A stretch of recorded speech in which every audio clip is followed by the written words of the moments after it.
Hello, wine enthusiasts. I'm happy to say that this podcast is sponsored by Bank of Marin. Across Sonoma and Napa counties, their local expert bankers will help you find the right financing solutions for your wine-related business. Thanks for listening as we head into the Vaca mountain range above Napa Valley. Chappellet has been making wine from their Pritchard Hill Estate since 1967. That means last year they celebrated their 50th anniversary. I was determined to make my way up there to hear their story and see their uniquely designed winery and tasting space. And last week I finally did so. I made the trek east of Silverado Trail on Highway 128 to meet with owner, board member, and vice president Dominic Chappellet. After spending time on that scenic, winding road, I asked Dominic how his parents managed to find that hillside property back in 1966. It all came about when my father finally made the decision to come to the Napa Valley and make wine. He had to find the best place to do it. And Andrei Chelachef at that time was really known as the best winemaker in the area, the most highly regarded palate. So he went to the top of the heap and asked him, where would you go to make the best wine you could? And his advice got my father to this piece of property. The advice was, I think I could make better wine if I could get more grapes from the hillsides. So was Andre in a sense saying, if you do it, I'll buy from you? No. No, I don't. Yeah, I'm sure he would love to have. I'm sure that he would love to have bought wine from us. But from the beginning, we've never sold any grapes off from here. We've always just kept everything that we have. That's kind of gutsy to track down Andrei Chelachef and ask him, as a novice, where should I plant grapes and make wine? Well, I think my father was pretty clear that he wasn't going to do this halfway. He had just sold everything he had to put into this crazy dream of his, and there was no harm in trying. And as our mothers always say, there's no harm asking a question. It's an interesting story you told me about your father, and nowadays you hear these kinds of stories happening more often, but back in the mid to late 60s, it wasn't something you hear very often, where someone was in one business and doing well, yeah, and decided, I want to make wine, and took a leap of faith. Well, as you might imagine, I get asked the question often, and it always surprises me a little bit when I'm thinking about it and answering it, the guts that it took to do that. He had a successful business. He had gone into business with his best friend and partner right out of college, and they got lucky and they did very well. And you might think, okay, you've got 5 kids, you've got a nice house, and the business is doing well. You've probably done all you need to do. Now you wait till retirement. And he was in Los Angeles. He was in Los Angeles and was building up a cellar with some great wines in it, and that was the thing that was really exciting for him. His own business, while doing well, and he was happy and proud of it, it wasn't his passion. Wine had become his passion. But, to take that and then that huge leap of saying, okay, now it's going to be my life, and I'm going to make wine. And I've never made wine, but I'm going to make world-class wine. And at the time, even Robert Mondavi had just built his winery, so he hadn't even developed his reputation yet. So he was definitely a forethinker. Yeah, and this area was the one area in California where he felt he could make wines that were going to rival those wines that he had in his cellar. The Mouton and the Latour and the big wine houses that everybody was aware of for all these years. But California was just on the brink of coming into its own as far as being recognized in the world, and really before being recognized in the world. There are people who knew that there were some nice wines coming out of here, but it wasn't until 10 years later that they really made the impact with the Paris tasting. Absolutely. And, all of that was very fortuitous, that he found one of the greatest properties, I think, that has ever been found in the Napa Valley. And we know that because of all these great wines we've been able to make. And then, of course, because so many of our neighbors now have flocked to this area to be in the same area where they can get the best grapes to make the best wine. So. You're telling me that your dad even considered going to France to do it, which is really gutsy. Yeah, I think that there was a moment where he realized, okay, I want to do this. Where do I go to make these wines? And again, based on what he had in his cellar and looking at where these wines are made, I think the first thought was, okay, well, how do I get my family to France? And then he started to be a little more realistic for himself and realized there might be a little more property available somewhere in Northern California. So when your folks, Molly and Donn Chappellet, moved up here to Pritchard Hill, you mentioned they had 5 children, but I read there was also one on the way, and that was you. Yes, I was born up here, so I'm the only real native, and the rest of them are all just interlopers. So I was being built the same year that the winery was being built, and making it just that much harder for my mom, I'm sure. But she usually had a smile on her face in the old pictures, so I guess they were enjoying it. What a playground you had growing up. And still do. Today is an amazing day out there in February where maybe it should be raining, but I'm glad it isn't because it's just so beautiful, and I spent so much time exploring this property, and now my kids get to do it. So very, very grateful to my father for having chosen this spot for us to grow up in. It's such a large property. Thankfully, you had a mini bike. Yes, I'm not sure my mom was too happy about it, but somehow I think my brother convinced my dad that would be a good thing to do. I got to cruise all around the property on an old Honda 70 and get myself into a little bit of trouble, but not too much usually. Probably a few scars from that, huh? Yeah, the knees and the elbows got a little banged up, but I always got home for dinner, so that was good. So we mentioned 1967, which means just last year you celebrated the 50th anniversary here at Chappellet. Absolutely, and it gave us, as you might imagine, a lot of pause for thought and, searching back in all of our own memories, and then, of course, the opportunity to delve into so many old wines in our library and my father's library of wines. Oh, my gosh, that must have been something. It was, and it continues to be, and, some of those early vintages are still just shining so brightly, and, just a testament to, again, this location, the winemakers we've had over the years, and a perfect spot to make these great wines. I'm sorry to hear that your dad didn't make it to the 50th. Not quite. He passed away in May of 2016, but he had some very clear direction for us. He said, well, just keep making more 100-point wines. Well, that'll be the easy task, huh? Yeah. Who was the early winemaker in the first number of years? Our first winemaker that we had was Philip Tonnier, and he was with us until 1973, I believe. And then since then, we've gone through a few winemakers over the years, Joe Cafaro and Tony Soder and Kathy Corison. And now we have Philip Titus, who has been with us since 1990. So he's the anchor now. Yeah, he's been with us for a little while, and we're going to keep him forever, I think. How he makes wonderful wine. I had his brother Eric on my show last year, and Philip is making some wonderful wines for the family's label, Titus Vineyards. Absolutely. And for many, many years, Titus wines were all made up here at Chappellet. Right. And they had some family vineyards that they sourced from, and others that they purchased some fruit from. And I think 2 years ago, they completed their own winery, and so they've got a facility of their own. So Philip consults on that one, but he's ours. We keep him up here on a daily basis. This is one of the few industries where you can share an employee with basically what is a competitor. Yeah. And it's not frowned upon. Winemakers move around quite a bit. Yeah, not at all.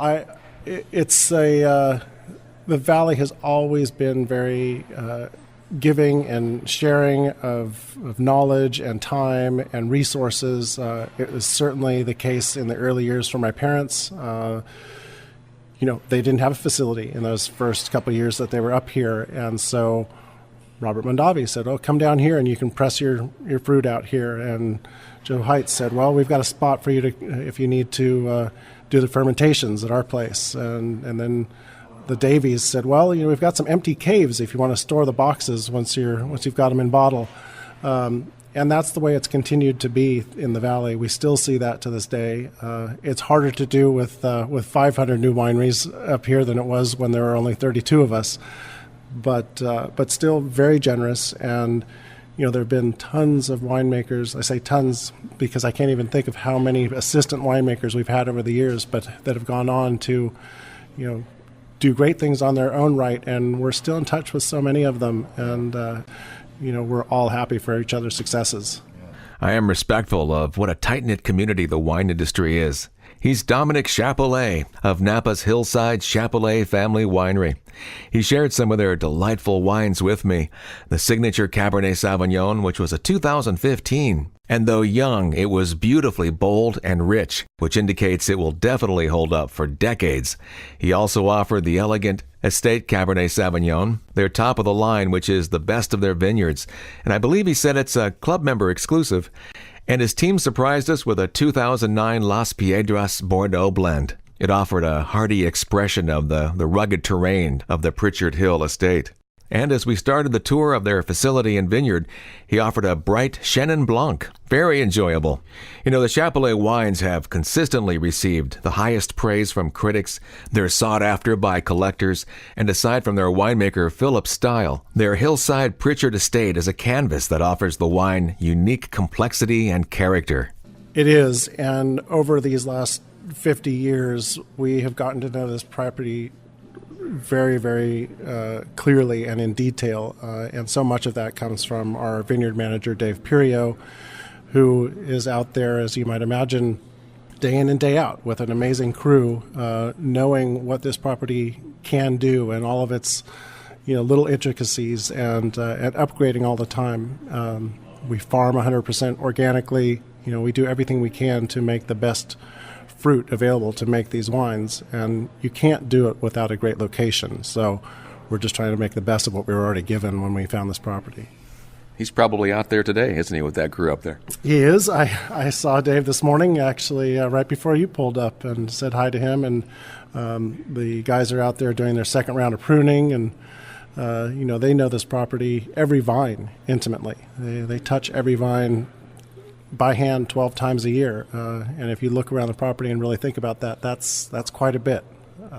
It's almost daunting to consider that. It really is. And they really know every vine. And it's their whole lives and my whole life really revolve around this property. It's the one business that we have. And it's what we get the opportunity to share with others, and luckily we have so many employees that have been with us for so long. It's really an extended family.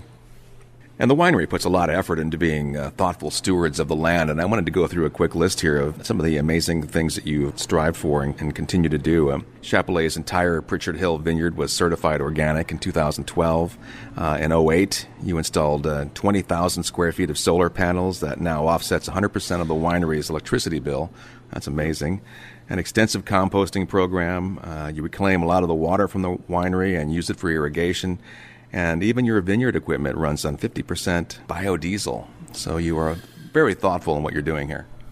Well, it's, without this land, we don't have anything. And we realized that early on.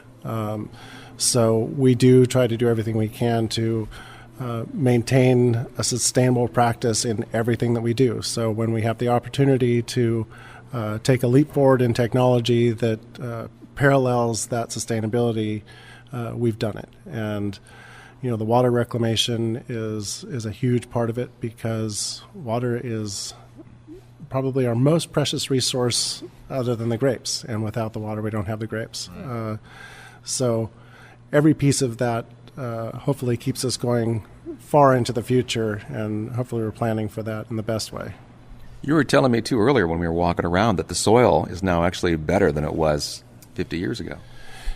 It is, and I think that if you think about the stories of the Dust Bowl in Oklahoma, and over farming areas and taking all of the nutrients out of them, and then the difference between that and being able to know that you've got more microbes, more positive attributes to your soil 50 years later after farming that whole time than you did when you started. It's really pretty incredible. And that, comes from what you were mentioning, the composting and the. Go ahead and take your drink. I know you keep. Oh no, I'm just constantly enjoying the smelling aroma. the wine. It's a beautiful wine that we've got here. We're tasting a 2009 Las Piedras, which is our red blend, and I got surprised because I asked some of our staff to put together some nice wines for us, and they gave me a 2009. So I'm loving it. You are. He is truly loving it. Of course, the Bordeaux varieties are essential, but you also have Pinot Noir and Chardonnay, and a lot of Napa wineries bottled Chardonnay, but you don't see too many reaching out to the Pinot Noir, and you're reaching way over to Sonoma County to put that into your portfolio.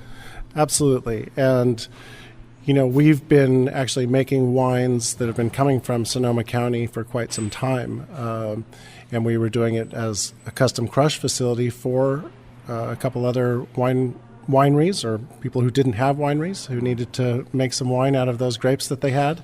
And now we have our own label called Sonoma Lobe that we make 100% from Sonoma based fruit. So we get the opportunity to have our toe in both valleys, and it's really exciting to be able to hit both sides of the ridge and see the differences and really explore the Burgundian varieties and the Bordeaux varieties that we know so well here. So Pinot Noir has been a great addition to our portfolio.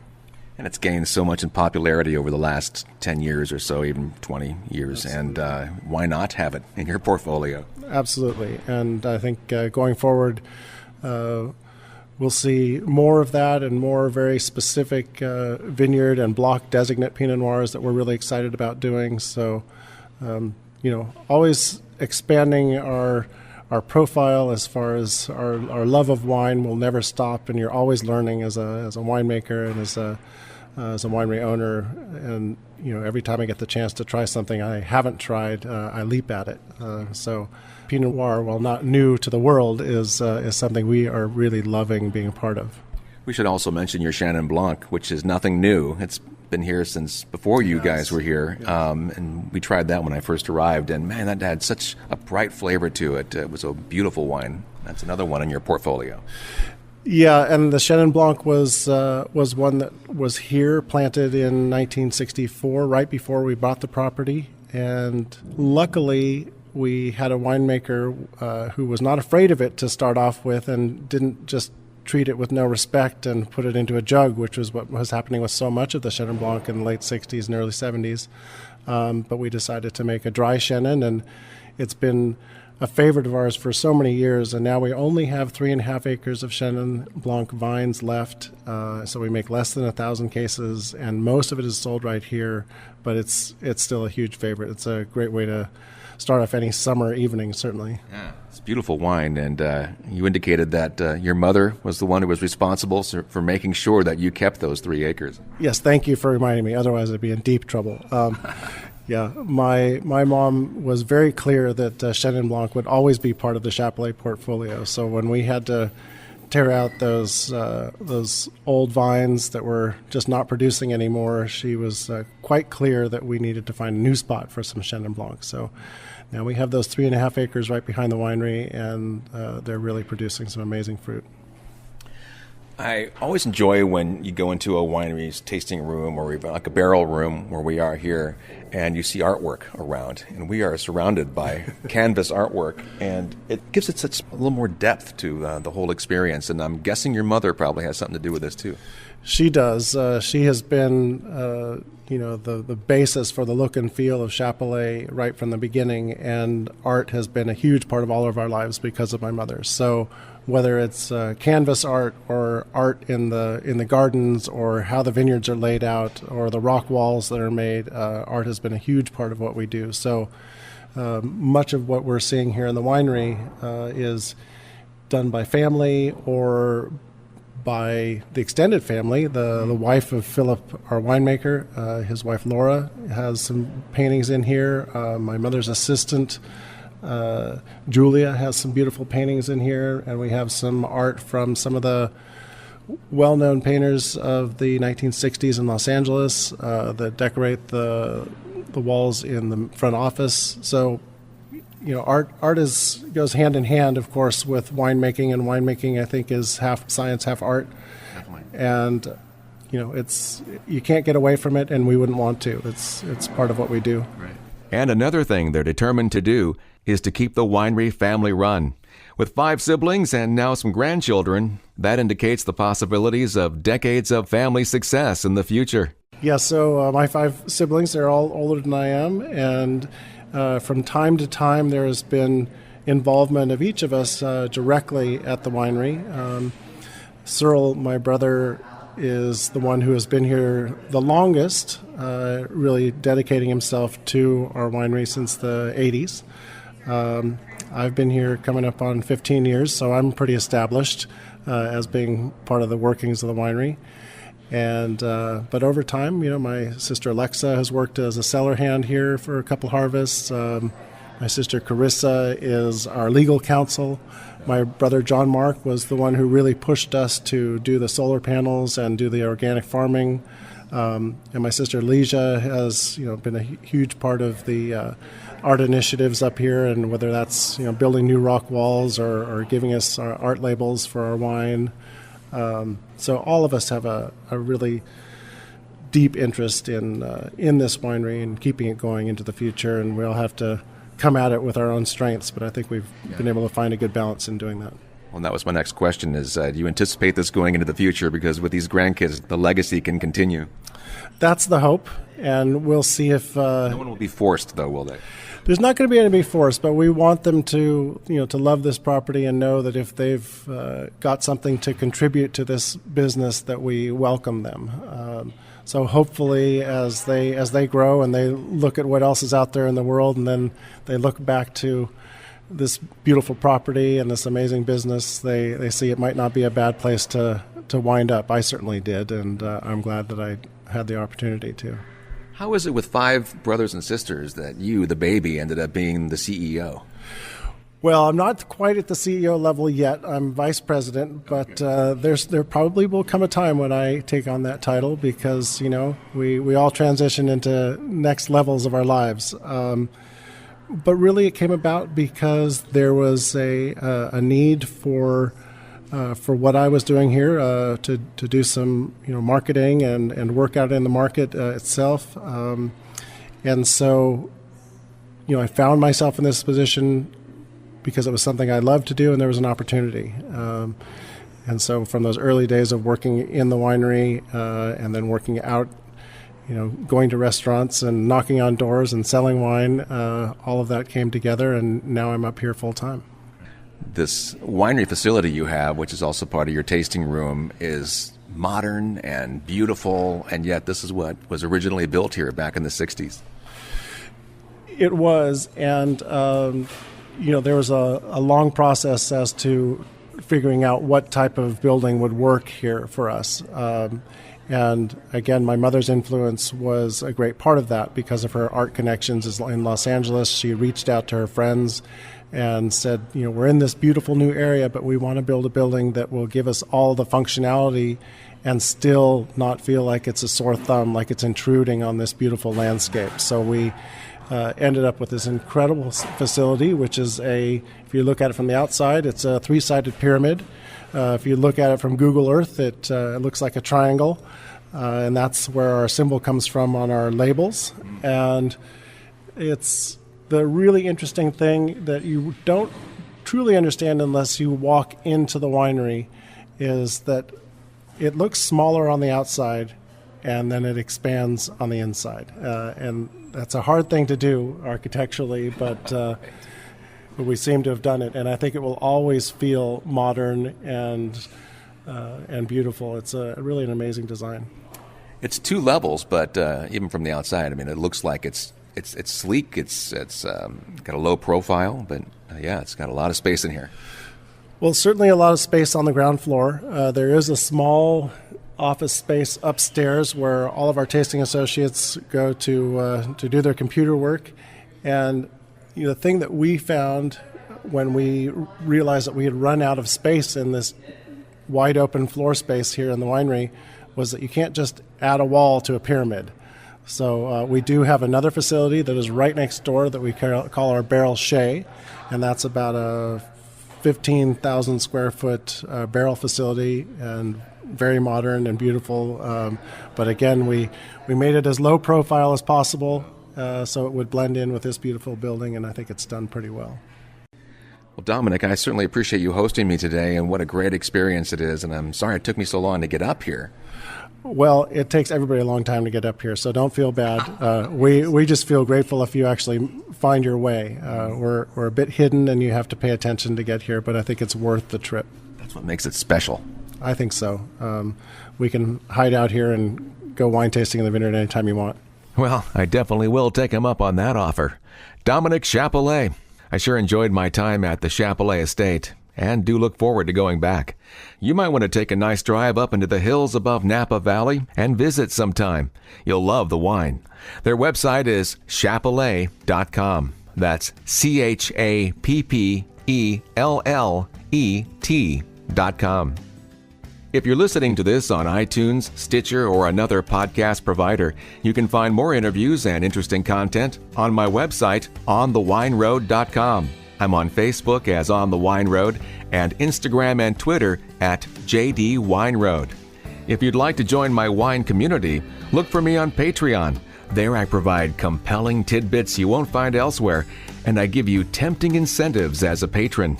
That's patreon.com/onthewineroad. Patreon is Patreon. Thank you for your continued support and keeping me company on the Wine Road.